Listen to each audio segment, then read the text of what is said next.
Introducing Website Planner Pro, the easiest way ever to plan your website content.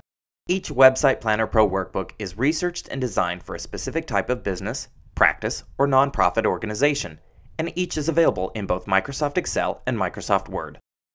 When you open the file, you'll see an overview letter and some tips for getting started.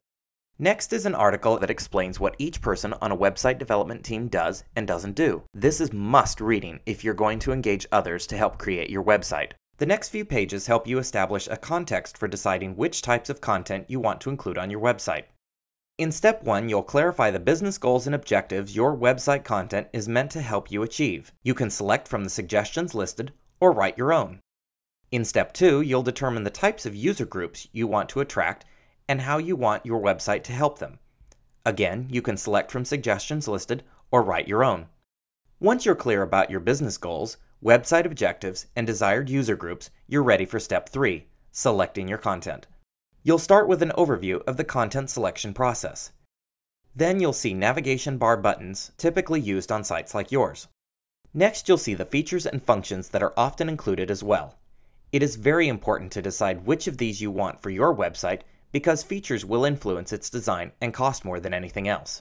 The next page gives you instructions on how to use the content selection templates that comprise most of the workbook. Let's look at the one designed for the home page.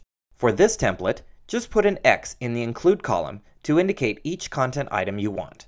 If you decide to add certain features or functions, just put them here in the Features column. The About Us template is just a little bit different. Here, we list and describe content items that can constitute either pages or components of pages. If you want an item to be a page, just put a P to the left of it. If you want it to be a component, insert a C instead and indicate where the component will go by typing its destination in caps underneath the item. You'll find a content selection template for each of the navigation bar buttons listed earlier. In this case, there are 14 of them spread over 20 pages. When you're finished planning your content, you'll need to start writing copy. You can use the Tracker template to indicate how the copywriting is coming along for each content item. The last template is for listing key contact information. It comes in handy when you need to reach a member of your website development team while you're working on planning. There you have it, a very quick overview of Website Planner Pro in Word.